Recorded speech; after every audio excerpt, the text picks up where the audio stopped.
आज Doubtnut app download करें। Doubtnut पर अपने सभी गणित, रसायन विज्ञान, भौतिक विज्ञान और जीव विज्ञान के डाउट्स का करो सफाया। बस प्रश्न की फोटो खींचो, एक ही प्रश्न को क्रॉप करो और तुरंत वीडियो सोल्यूशन पाओ। अभी डाउनलोड करें। आपकी फर्म कनाडा से कपड़ा मशीनरी के आयात की योजना बना रही है, तो आयात प्रक्रिया का वर्णन कीजिए। तो इस प्रश्न के अंतर्गत हमें ये बताना है कि सबसे पहले इसमें हमें खुद को आधारित रख के, हमें अपने ऊपर रख के इसको प्रश्न का उत्तर देना होगा कि अगर हमारी एक कंपनी है जो कपड़ा का निर्माण करती है, तो उसको कनाडा से कपड़ा मशीनरी मंगवाना है, तो उसे क्या करना पड़ेगा, उसे आयात करना पड़ेगा। तो वो क्या करती है, कनाडा से वो मशीनरी मंगवाना चाहती है, कहाँ, भारत में। तो ये क्या हुआ, दो देशों के बीच में क्रियाएं हो रही हैं।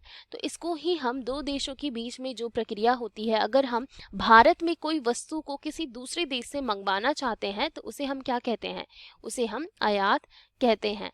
तो इसका क्या अर्थ हुआ कि एक भारत में हमें किसी भी वस्तु की अगर आवश्यकता है, अगर हम किसी और देश से अर्थात कनाडा से या फिर किसी और देश से हम किसी वस्तु को मंगाने की इच्छा रखते हैं, तो उसे हम क्या कहेंगे, आयात कहेंगे। और आयात की कई प्रकार की प्रक्रिया होती है, जैसे कि हमने निर्यात की प्रक्रिया पढ़ी कि अगर हमें अपने देश से किसी और देश में कुछ सामान को भेजना है, तो उसकी क्या प्रक्रिया होगी। अब हम पढ़ेंगे कि आयात की हमारी क्या प्रक्रिया होगी अगर हम कोई वस्तु कहीं दूसरे देश से अपने देश में मंगवाना चाहते हैं। तो सबसे पहले हम जान लेते हैं आयात का अर्थ क्या होता है। तो आयात का, जैसे कि मैंने आपको बताया, साधारण भाषा में आयात का अर्थ हो जाता है एक ऐसा क्रिया जिसमें हम क्या करते हैं, वस्तुओं को दूसरे देश से, विभिन्न देशों से मंगवाते हैं। तो इसका क्या अर्थ हुआ, एक ऐसी क्रिया सी क्रिया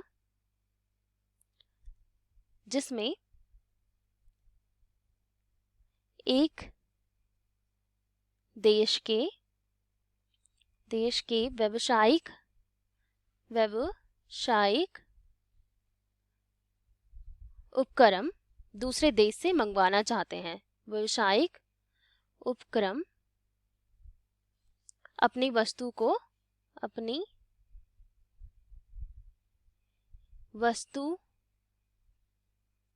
को विभिन्न देशों से मंगवाना चाहते हैं, विभिन्न देशों से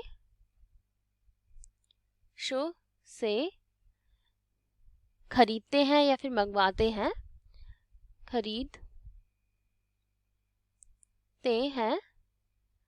तो उसे हम क्या कहते हैं, उसे हम आयात कहते हैं। तो इसका क्या अर्थ हुआ, आयात का एक ऐसी क्रिया है जिसमें हम एक देश के व्यावसायिक उपक्रम अपनी वस्तु को विभिन्न देश से खरीदते हैं, तो उसे हम क्या कहते हैं, आयात कहते हैं। तो अब हम जान लेते हैं आयात की क्या प्रक्रिया होती है, आयात की किस प्रकार से हम दूसरे देशों से अपनी वस्तुओं को मंगवा सकते हैं, क्या क्या कार्य हमें करने होंगे, क्या क्या प्रलेखों की आवश्यकता होगी।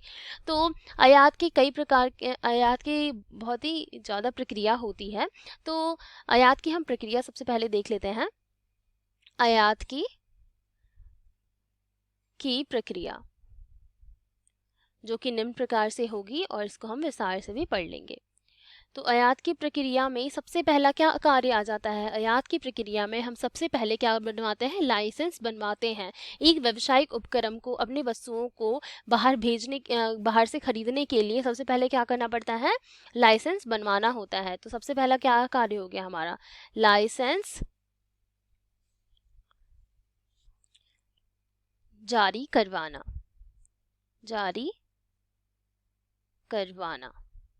तो सबसे पहले हमें क्या करना पड़ता है, हमें लाइसेंस जारी करवाना होता है।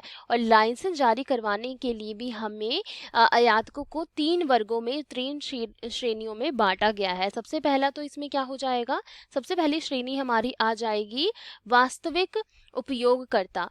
तो जो व्यक्ति इस माल को प्रयोग करना चाह रहा है और जिसको ये प्रयोग करेगा, तो वो क्या कहलाएगा, हमारा वास्तविक उपयोगकर्ता कहलाएगा। तो इसकी भी एक अलग से लाइसेंस बनेगा और इसी में आयातकर्ता के लाइसेंस में उसका नाम भी जोड़ा जाएगा। और दूसरा हमारा क्या हो जाता है, दूसरा हमारा हो जाता है पंजीकृत निर्यातकर्ता। तो जिस व्यक्ति से हम क्या कर रहे हैं, जिस व्यक्ति से हम वस्तु का निर्यात कर रहे हैं, जैसे कनाडा से अगर हम किसी वस्तु को मंगवा रहे हैं तो हमें क्या करना पड़ेगा, हमें जो वहाँ के निर्यात करता है उनकी भी पंजीकृत प्रलेख की आवश्यकता होगी। तो उसको भी क्या करना पड़ेगा, अपना एक पंजीकृत प्रलेख हमें देना पड़ेगा कनाडा का, जो भी जहाँ से हम मशीन मंगवा रहे हैं। अब हम देख लेते हैं कि हमारा तीसरा क्या कार्य हो जाता है। तीसरा, हमें स्थापित आयातक का भी प्रमाण पत्र चाहिए होता है। अर्थात स्थापित, जो हमारे मुख्य रूप से स्थापित आयातक हैं, जो व्यक्ति आयात कर रहा है कनाडा से, उसका भी हमें अपना प्रमाण पत्र देना होगा। तो इन 3 भागों में लाइसेंस को हमें बनवाना पड़ता है। इन 3 लाइसेंसों की आवश्यकता होती है हमें आयात की प्रक्रिया के लिए। अब हम देख लेते हैं कि आयात की प्रक्रिया में हमें कौन कौन से दस्तावेज की आवश्यकता होती है। हमें 3 प्रकार के दस्तावेज की आवश्यकता होती है, जो कि निम्न प्रकार से होंगी। आयात प्रक्रिया के लिए, आयात प्रक्रिया के लिए निम्नलिखित दस्तावेज, जो कि हमारे इस प्रकार के होंगे। तो सबसे पहले हमें कौन सी दस्तावेज की आवश्यकता होगी, सबसे पहले हमें दस्तावेज की आवश्यकता होगी जो कि होगा हमारा बीजक।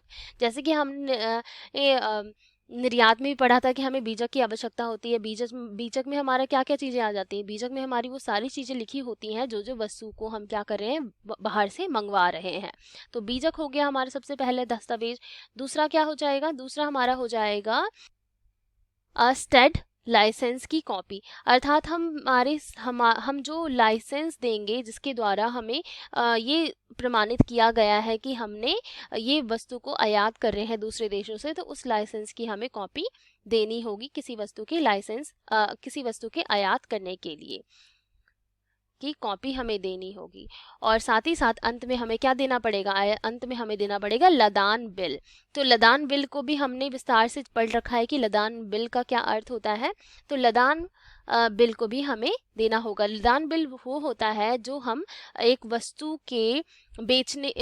को अगर हम कहीं से आयात करते हैं या निर्यात करते हैं, तो हमें जो भी उसका निरीक्षण हुआ है उसका बिल एक तैयार होता है, क्योंकि उस वस्तु हमारा सही है कि नहीं उसको हम निरीक्षण करते हैं, तो उसे ही हम कहते हैं लदान बिल।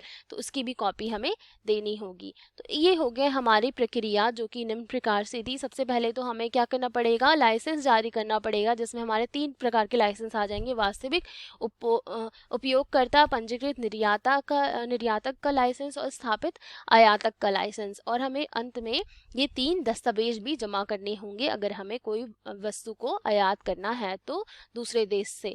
तो इस प्रश्न के अंतर्गत हमने क्या किया, कनाडा से अगर हमें मशीनरी का आयात करना था तो हमने ये निम्नलिखित क्रियाएं की। सबसे पहले तो हमने ये जान लिया कि आयात का क्या अर्थ होता है। जब भी हम किसी और देश से अपने देश में कोई सामान मंगवाते हैं तो उसे हम क्या कहते हैं, उसे हम आयात कहते हैं।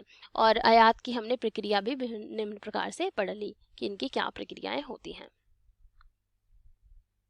कक्षा 6 से 12वीं से लेकर नीट, IIT, JEE वो एडवांस के लेवल तक 1 करोड़ से ज्यादा छात्रों का भरोसा। आज ही डाउनलोड करें डाउटनेट ऐप या व्हाट्सएप करें अपने सारे डाउट्स 8400 400 400 पर।